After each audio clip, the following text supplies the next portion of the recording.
नमस्कार. शनिवारच्या देशदूत संवाद कट्ट्यामध्ये तुमच्या सगळ्यांचं स्वागत आहे. 18 एप्रिलला म्हणजे अगदी कालच्याच दिवशी जागतिक वारसा दिन असा साजरा झाला. मी मुद्दामून शब्द वापरते साजरा झाला, कारण की साजरा करण्याचीच ही वेळ आलेली आहे. वारसा म्हणजे काय, नाशिकला असलेली ही वारशाची परंपरा काय, त्याचं संवर्धन होणं का गरजेचं आहे, या सगळ्या मुद्द्यांवर आपण चर्चा करणार आहोत. वारसा अर्थातच हेरिटेज, आणि आपण खूप अभिमानाने, आपण खूप प्रौढीने हा शब्द वापरतो की आमच्या गावाला, आमच्या संस्कृतीला एक हेरिटेज, एक परंपरा, एक वारसा आहे. पण आपण त्याच्याकडे किती जागरूकतेने बघतो, आपण त्याच्या बदलाकडे बघतोय का, आपण ती जतन करण्यासाठी काय योगदान देतोय, या सगळ्यावरची ही चर्चा. अनिता जोशी या इंडोलॉजिस्ट आहेत. नाशिकच्या पोथ्यांचं संवर्धन असो, वारसा स्थळांचं संवर्धन असो, त्याच्याबद्दलची जनजागृती असो, यामध्ये त्या सक्रिय आहेत, कार्यरत आहेत. तर ताई, कालच झालेला हा जो दिवस आहे त्याच्या तुम्हालाही शुभेच्छा. आणि एकंदरीत आपण वारसा कशाला म्हणतो, आपण इथून सुरुवात करूया. वारसा म्हणजे परंपरेने आलेली, म्हणजे संस्कृती हा जो भाग आहे त्या संस्कृतीचाच एक छोटा पार्ट, म्हणजे महत्वाचा मुद्दा तो वारसा आहे. मग ते आजीकडून आईकडे, आईकडून मुलीकडे, मुलींकडनं अजून पुढच्या पिढीकडे, तर असा एका पिढीकडनं दुसऱ्या पिढीकडे जो जाणारा आहे तो आहे अमूर्त वारसा. आणि त्या बरोबरीने मंदिरं आहेत, वाडे आहेत, की जी स्थापत्य शैली आहे, किंवा जुनी वापरातली भांडी आहेत, त्या बनवण्याचा जो काही घाट आहे, तर हे सगळं मटेरियल म्हणजे वस्तू स्वरूपातला जो आहे तोही आपला वारसा आहे.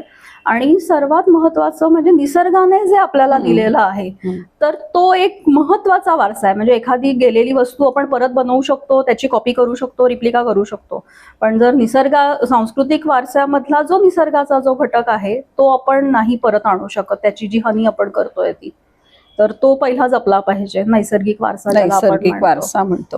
तर आता जसं यांनी म्हटलं की याचे वारशाचे सुद्धा भाग आहेत, एक परंपरेने आलेला, एक वस्तू स्वरूपात आलेला आणि एक नैसर्गिक स्वरूपात आलेला. तर पहिले आपण त्या नाशिकचा विचार केला तर आपण असं बघूया की नाशिकला आपण खूप म्हणतो की आमच्याकडे खूप छान मंदिर आहेत, गंगा घाट आहे, वाड्यांची परंपरा आहे, की जिथे तुम्ही म्हणता की तो ऍक्च्युअली मटेरियल स्वरूपात दिसतोय आपल्याला. आज त्याची परिस्थिती काय? आता खरं जर बघायला गेलो तर अवेअरनेस खूप चांगल्या पद्धतीने आलाय. म्हणजे एक 10-15 वर्षापूर्वी दयनीय परिस्थिती होती, पण आता एक त्या सगळ्याकडे बघण्याचा लोकांचा दृष्टिकोन बदललाय. आणि त्याच्यासाठी इंटॅक्ट सारखी जी संस्था आहे ती कार्यरत आहे नाशिकमध्ये 10 वर्ष झाली. म्हणजे लोकांमध्ये अवेअरनेस क्रिएट करणं हा महत्वाचा विषय आहे. आणि मधलं एक काळ असा होता की त्यावेळी लोकांना हे का सांभाळावं हे माहित नव्हतं, आणि आता त्याचं महत्व कळलंय. त्यामुळे वाडे असतील, मंदिरं असतील, तर ह्या सगळ्याची परंपरा जपण्याचं काम हे नागरिकांकडनंच होतंय. बरोबर. म्हणजे गव्हर्नमेंट किंवा बाकी काही संस्था ह्या नंतर येतात, पण जो स्टेक होल्डर आहे त्याला स्वतःलाच वाटतंय की ते आपण सांभाळलं पाहिजे. आणि तेच एक मागची पिढी होती की नाही आम्हाला सगळं चकचक पाहिजे. पण आता सगळे म्हणतात नाही, जसं आहे ती म्हणजे पुढच्या पिढीकडे तो अवेअरनेस आलेला आहे. ही खरंच चांगली गोष्ट आहे. त्याच्यासाठी योगदान खूप लोकांचं नाशिकमध्ये योगदान त्याला मिळालेलं आहे. हा सगळा आपण जेव्हा म्हणतो की ही मंदिरं आहेत, त्याचं स्थापत्य आहे, पण तिथे त्या मंदिरांमध्ये असलेल्या काही सणवार, परंपरा, अशा पण गोष्टी आहेत. तर हा जेव्हा वारसा आपण बघतो की जो अमूर्त स्वरूपात आहे, तर त्याच्याकडे आपण कसं बघतो? खरं अमूर्त वारसा जो आहे ना, ते आता एक जसं तू शब्द वापरला, साजरा केला, तर खरंच ते एक सेलिब्रेशन झालेलं आहे. त्याच्या मागचा जो काही भाव आहे किंवा ते का करत होते ह्याचं इंटेन्शनची काही घेणं देणं नाहीये. लोक जर ह्याकडे बघतायत तर त्यांना समजून सांगण्याची एक मोठी जबाबदारी आपल्याकडे आहे की ही परंपरा म्हणजे कधी म्हणण्यापेक्षा का सुरू झाली, त्याच्या मागचं सुरू करण्यामागचं काही कारण होतं का, ते लोकांनी आता समजून घेण्याची. बरोबर. म्हणजे ज्या परंपरा सुरू झाल्या आहेत त्याला सामाजिक कारणं आहेत, त्याला शास्त्रीय कारणं आहेत, त्याला काही वैज्ञानिक कारणं आहेत, ऐतिहासिक कारणं आहेत. एकंदरीत आपल्याला याच्याकडे एक मोठा व्ह्यू घेऊन, एक ब्रॉड पर्स्पेक्टिव्ह घेऊनच बघायला लागतो. पण त्या मानाने आपण म्हणतो नाशिकमधले अशा ज्या परंपरा आहेत की जसं आता तू उल्लेख केला की रथ परंपरा आहे, रथोत्सव आहे, किंवा वीरांची परंपरा आहे, किंवा बोवाडा महोत्सव आहे, तर या सगळ्या परंपरा होत आहेत, पण त्याच्यात कुठेतरी बदल होत जातोय. आपण असंही म्हणतो की बदल हा प्रकृतीचा नियम आहे. आणि गोष्टी काळानी ओघानी बदलणारच विचारांनी आहे. हळूहळू बदलणार आहे, पण त्याचा गाभा हा जपला गेला पाहिजे. तुला असं वाटतं का की तो प्रयत्न होतोय, तो गाभा जपण्याचा प्रयत्न होतोय? खूप अगदी हो असं नाही म्हणता येणार ठामपणे, पण प्रयत्न चालू आहेत त्याचे. कारण कसं आहे की आता जी टेक्नॉलॉजी आली आहे ना ती खूप आपल्याला मदत करते ह्या गोष्टीसाठी. म्हणजे जर एक 500 वर्षापूर्वीचा कागद आज सांभाळणं तसं अवघड आहे, पण तो हँडमेड पेपर असल्यामुळे टिकतो. पण तरी सुद्धा काही नैसर्गिक आपत्ती आली तर काही तो नष्ट होऊ शकतो. पण ही टेक्नॉलॉजी थोडं इंटरप्ट करते की अंदिताताई जे बोलतायत ते पोथ्यांच्या संवर्धनाच्या अनुषंगाने बोलतायत, कारण की आपल्याकडे हस्तलिखितांचा नाशिकमध्ये खूप मोठा वारसा आहे. थोडं हस्तलिखितांबद्दल सांगाल आणि मग आपण त्याच्या संवर्धनाकडे चालेल. येऊयात. आता हस्तलिखितांबद्दल जेव्हा आपण बोलतोय तर हस्तलिखित जे स्थूल स्वरूपात आहे ते आहे कल्चर प्रॉपर्टी, आणि त्यातलं जे कंटेंट आहे ते आहे कल्चर हेरिटेज. म्हणजे जे एका पिढीकडनं मौखिक परंपरेने आपली, म्हणजे वेद हे त्यातले महत्वाचे आहेत, पण त्याबरोबरीने काही साहित्य आहे, काही शांती पौष्टिक कर्म आहेत, आयुर्वेद आहे, आणि त्याबरोबरीने मेघमाला लक्षणसारखा हवामानशास्त्रावरचा विषय असेल, तर असे खूप सारे विषयांवरचे पोथ्या नाशिकमध्ये आहेत. आणि जवळजवळ 30,000 हस्तलिखितं मी स्वतः शोधून डॉक्युमेंट केलं. नाशिकमध्ये असे 27 वैयक्तिक संग्रह आहेत की जिथे हजारोंनी पोथ्या आहेत, म्हणजे 1000, 2000, 3000.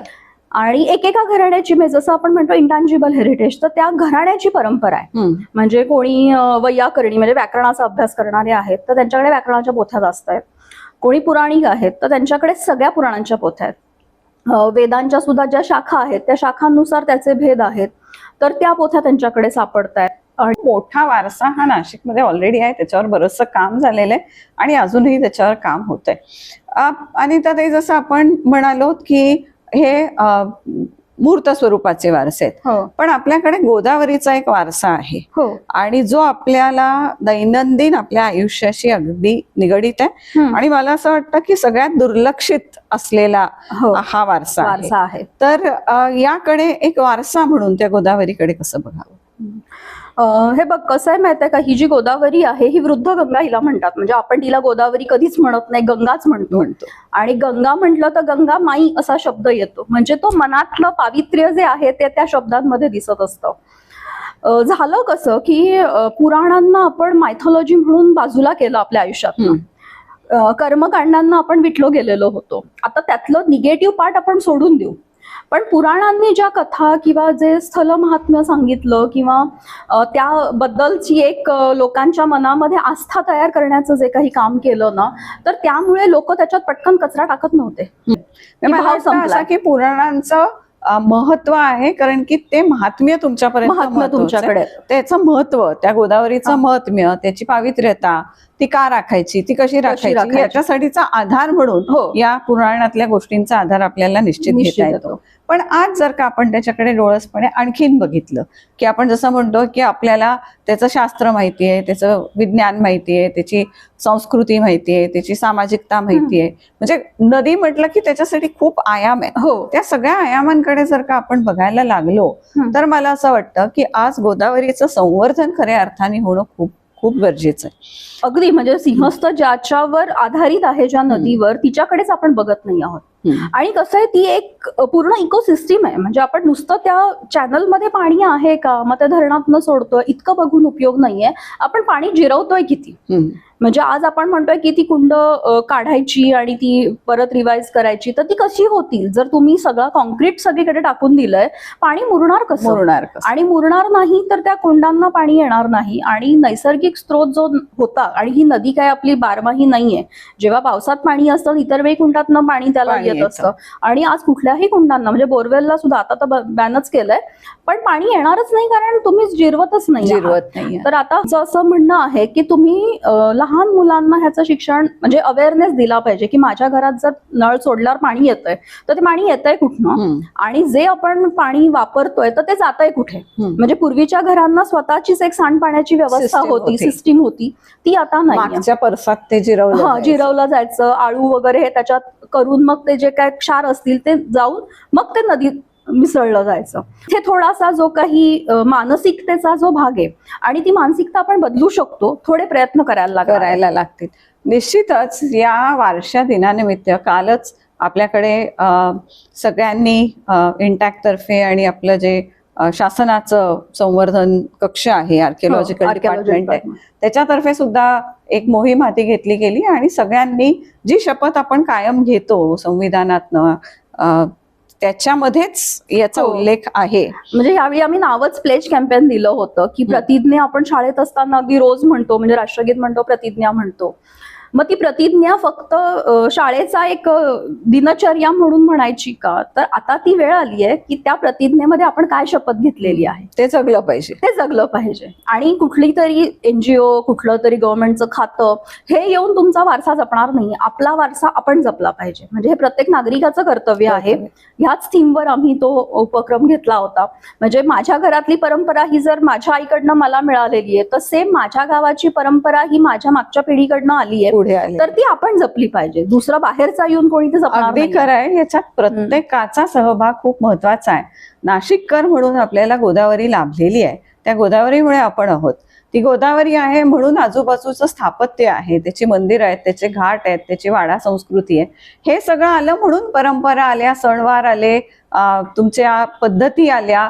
मग अगदी खाद्य संस्कृतीपासून ते बाकीच्या संस्कृतींपर्यंत सगळ्या गोष्टी आल्या. आणि ज्या एका पिढीकडनं दुसऱ्या पिढीकडे चांगल्या प्रकाराने जात आहे त्यालाच आपण वारसा म्हणतो.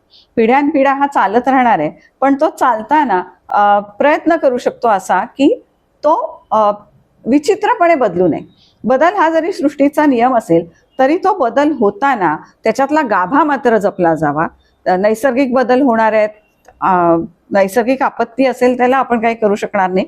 खरं तर तोही एक वेगळा विचार आहे की या नैसर्गिक आपत्ती काय येत आहेत, तिथेही कुठेतरी आपलाच सहभाग असतोय. तर त्या दूरदृष्टीने सुद्धा आपण प्रयत्न करायला पाहिजे. पण एकंदरीतच बघता या संस्कृतीचा गाभा जो आहे, या परंपरेचा गाभा जो आहे आणि या संवर्धनातून हा गाभा जपला पाहिजे, एवढंच आम्ही या वारशा दिनानिमित्त आपण सगळ्यांना सांगू इच्छितो. वारशा दिनाचा जरी तो काल झाला असेल तरी ही एक नित्य प्रक्रिया आहे, ती रोजची प्रक्रिया आहे, आपल्या जीवनाचा एक भाग आहे. त्याचं संवर्धन करणं ही आपली जबाबदारी आहे आणि म्हणून त्या जबाबदारीची आठवण आपण सगळे ठेवूयात आणि म्हणून त्यासाठीच्या शुभेच्छा. धन्यवाद.